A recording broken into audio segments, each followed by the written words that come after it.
everyone, it's Teepa. And in this segment for what I'm doing, we're going to talk about the changes that come with language and auditory processing. But what we're going to focus on is awareness, being aware of that.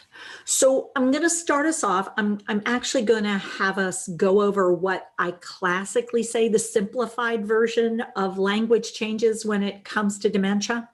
So I'm going to start off with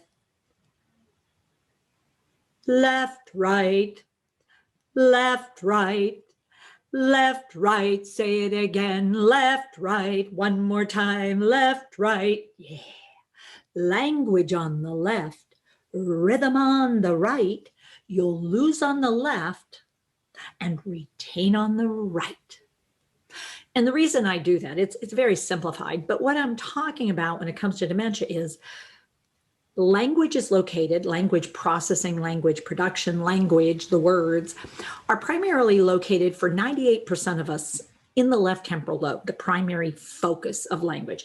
And that will include vocabulary, thumbs up the words, popping up the words, finding the words, comprehension, understanding of the words, bringing words in, getting words in and understanding what they mean, the value of those words, the meaning of those words, and then speech production, the ability to actually produce the sound after the sound after the sound that forms the word that sends the message of the sentence that actually allows you to get your needs identified, share a message, communicate. So language, formal language skills are primarily located in the left temporal lobe for human beings.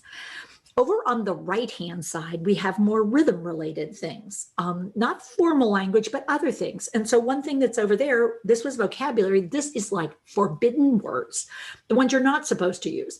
So we keep those over here in another section so that they're only used in times of distress, emergency, sending messages like, so those will be swear words, sex talk, racial, cultural slurs, ugly words, shut up, you're an idiot. And when they're used, they're usually a signal of distress. The other thing that's over there that's also stored in that section is automatic language, like, well, okay, well, hey, how are you? Well, good to see you. Well, how have you been? Sort of chit-chatty phrases. Oh, isn't that interesting? So you can find forbidden words over on this side, but you can also find another sort of pocket of like just chit-chatty words. Doesn't mean I'm processing the vocabulary or the meaning or I'm getting all that, but I'm getting and giving things without active, like just automatic, either in stress or to get connected, because humans often like to be connected. It's a way of getting, hey, it just happens without active, a lot of thinking. And that tends to be preserved. Ooh, the second kind of thing that's preserved is this back and forth turn taking that we do as human beings. We learn it at birth from the very beginning. Moms and dads are, oh, look, they do something, we do something, we do something, we try to get them to do something, this back and forth turn taking. And it's important to note it can be social chit-chatting or this back and forth kind of phenomena. I say something, you say something. But in a time of distress, it can also turn into an argument. No, you didn't. Yes, I did. Oh. And what we do is we drive each other. And so that becomes something that's pretty powerful. Now, the third thing that tends to be preserved that's rhythm related, I have found at least in most of my work, is that often what we'll see is people living with dementia still have great rhythm. They can convey things with rhythm, and they also pick up on rhythm. So they're getting in rhythm and they're giving out rhythm. So what can happen is I could lose my ability to actually produce coherent speech, but you'll still hear a rhythm to my language. The other thing to notice is when I'm in distress, you will also note a change in frequency, intensity, and often volume, or frequency and volume.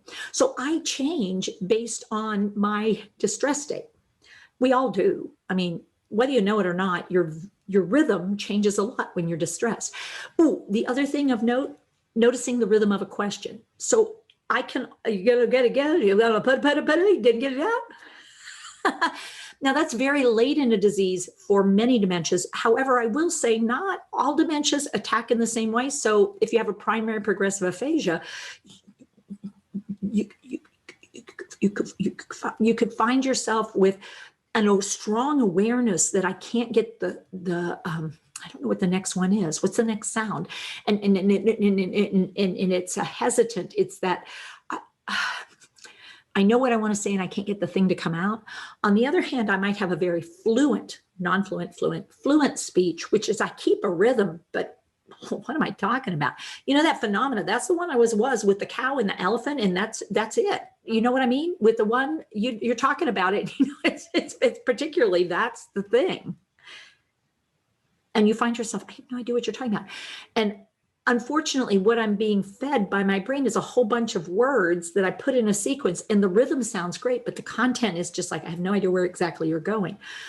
So in those cases, what I'm not aware of all the time is that the words I'm getting out there aren't the words I might, and then you'll often see me become distressed.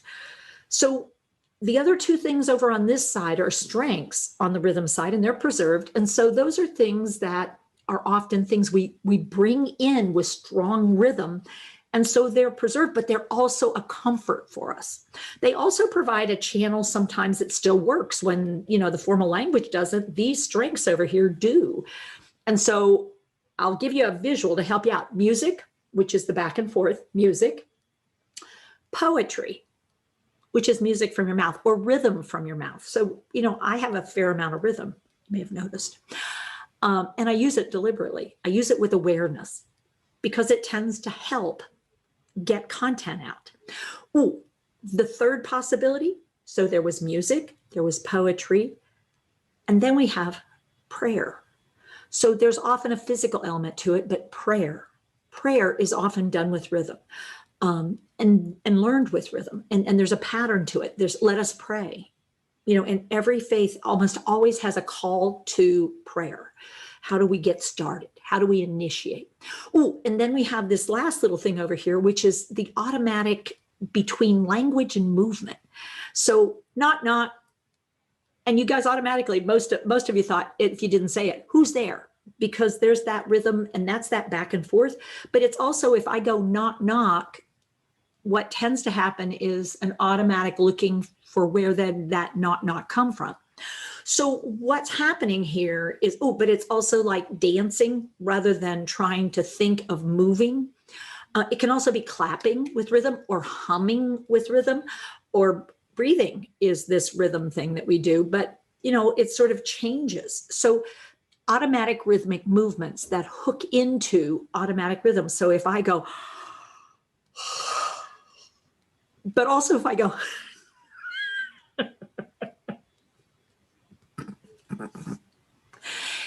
it calls on the other human being to somehow engage. Now, as I've been doing this, I'm facing the screen with my whole body. What's interesting is if I change the dynamic just like this, it might make it a little easier. And I take my eyes and sometimes look at you and sometimes look away. It might open up possibilities in your language center. So if we do things together, what we might be able to then do is more things together. So language changes. Well, I thought I'd show you a couple slides to help us sort of take this and put it in a slightly different format. So let me show you a slide or two. What we want to do is notice some things. So here's something that sort of note, which is this area I have circled on these brains. And these are autopsy brains from the University of Alabama, the Tuscaloosa area. And this is a resource. It's an amazing resource. And it was gathered and put together, state of Alabama. It's fantastic. If unfortunately, I think it's out of print, the book that these come from, but you know, this is where they're coming from. What you see here are the area in your brain that's primarily devoted to hearing sound. And what you may notice is a brain over on your left-hand side, this side over there, this side over here, is actually a brain that's perfectly normal, aged but normal. And what we're looking at is this segment right here. And then if we look at a brain at the end of Alzheimer's, so these were people who died at the very end of Alzheimer's, living fully and completely through the disease. Take a look at the size here. And, you know, it may look enlarged, but it's about the same size. So what's interesting is the ability to hear sound in and of itself is rarely impacted by dementia.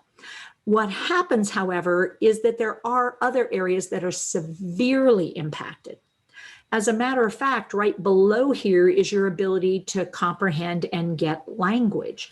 And that has been devastated by the disease. So what I know from looking at it, these are two left temporal lobes, because this is where the left temporal lobe is. That's where language processing is handled. So what we're looking at here is a slice from top to bottom, and we're looking at it like it's a slice of bread, only it includes the up top, what you're seeing up here, which doesn't have any circles, is the sensory motor part of your brain, sensation and movement, and the wiring that connects it side to side, but also connects it to other parts of your brain. What we're looking at here over on the left, however, and then over on the right, are your left and right temporal lobes, left, right temporal lobes. And we're looking at how well those are working. So we have wiring in and out, and we have storage units in those areas. And in the left, which is the green, we have vocabulary, comprehension, speech production. Over in the right, we have those forbidden words, but also, what was the other one I said? Chit-chat words. And then we have the rhythm of going back and forth, that turn taking, which is chit-chatting or arguing, the rhythm in speech, picking up the rhythm of a question, tone of voice, changes that are going on here in intensity, frequency, volume. And then we have those rhythmic learned and comfort things like music, poetry, prayer, and counting. And then finally, what we have are automatic rhythmic movements that still might be available. So dancing, rocking, clapping, humming.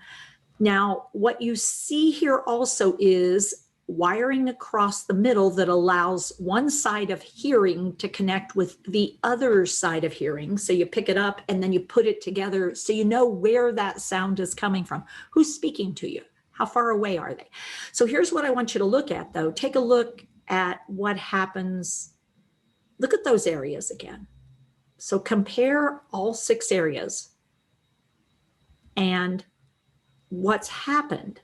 So the more aware I am that a person's language skills are likely to be impacted before the person's rhythm skills are to be impacted, or if I'm the person, I may be better at rhythm stuff and turn taking and those kind of things, but I might have more difficulty with vocabulary. And the first things I might notice, or someone might notice, are nouns, specific nouns, finding the one I'm looking for, accessing it and using it. It might instead be that I'm having more trouble getting my consonant sounds in, either getting them or producing them in the right sequence to get the words and the sentences and the meaning to come out. Or it could be that I'm having trouble in different ways. But what I want to look for is, what does a person still have left? Now, I am not saying this is anything like it used to be. You know, it's not got that level of no problem, but there are things over on the right that tend to be preserved, that I haven't lost my ability in. So now let's take a look. Because this is part of it, is the executive control center, the sort of thinking part of your brain. Even though we are talking about language, part of awareness is managed by the prefrontal cortex. So this is where you control impulses. So I don't say what I shouldn't say to who I shouldn't say it to. I think it, but I don't say it. I'm logical and reasonable. So when something happens, I can use words that make sense to the situation. I can express which I'd rather have. I can choose from among, or somebody who's presenting me with choices, I understand the choices you're giving me. And I consider the options before I act. And I know the value of what I'm thinking about. Oh, and then I have things like what might be happening. Oh, dear, that wasn't what I meant to have happen. Oh, I'm so sorry. Let me see if I can get rid of that, because these things pop up suddenly. Then I might be looking at my ability to start, to sequence, to complete, to move on. Well, gee, I wonder how much of my language problem might be actually due to a problem with initiation, sequencing, termination, and transition. Moving on to, and so this may be part of why I ask you the same thing over and over again, or I know I got the, the one I'm talking about. I get stuck because I can't let it go because I'm not done with it. I'm trying to go back to it and figure it out and make it. And this, of course, is also where my ability to be self-aware is, and to see someone else's perspective or point of view. So what that means is, by the end of this disease, those things are going to be huge challenges. But if somebody has problems in these areas early in the disease, wow, I want to be aware of the difficulty they might be having in these areas that might be affecting language. Or if I'm having trouble in language, then getting to this stuff and holding on to the frustration I feel, it just might not be possible because it's not a one and done condition. They're all wired together, or the wiring isn't working. So the one other area that I want to just put to light here as we're talking is the hippocampal regions, which are inside the temporal lobes. The tricky part about the hippocampal area, and this one is more of a right temporal lobe than a left, what happens here is this is where you do some things that have value, like you learn and remember, and you find your way, and you hold on to new things, and you are aware of the passage of time. And so what can happen is I have no idea how many times I've just asked you that question. I can't hold on to the first part of the conversation to the end of the conversation, so I start the conversation over. I get concerned about how I'm going to get from place to place, but I can't think of the thing I want to go do in the name of the place and what it is I'm looking for there. And so all of a sudden, my language problems combined with my control and my executive control problems combined with my hippocampal problems, wow, man, this is starting to add up. So as I said, this session was really about awareness of language changes, but I don't want to see it as a single thing. I want us to realize, wow, we've got to put it all together into a package deal. And we want to be aware, if at all possible, of us and what we contribute to, either positive or negative, but also for the person who's trying to learn to live with dementia, trying to figure out, what are they aware of? How can they start contributing to this as well? Can we be open to this idea of supporting one another through these changes? And recognizing one of the not helpful things I find in most cases is when someone is struggling, for us to say it's okay. Because you know what? When they're struggling and they're showing that struggle in that moment, it's not okay. And so, wow, this is really hard. This is really not working. I hate this. Can I ask you for a huge favor? Can we either take a break for a little bit and come back to it, or could we try something? Because what I want to try to figure out is, wow, looks like we're stuck. Is that true? Check it out. If it's true, let's try something different. So the message for this session is language is probably going to be changing, but not everything is a loss. Sometimes what we do is miss what's still there, and we don't necessarily figure out how to make use of what's still available. And interestingly enough, when we do make use of what's available, sometimes what happens is the other side lights up for a short window of time and we get more than we thought, which is kind of cool. All right. Hope that was helpful. A lot out there in a short window of time, but thanks for listening. Hey folks, thanks for watching. Please like and subscribe to help us spread Teepa's positive approach message around the world. And don't forget to click the bell to get notified when new videos are posted.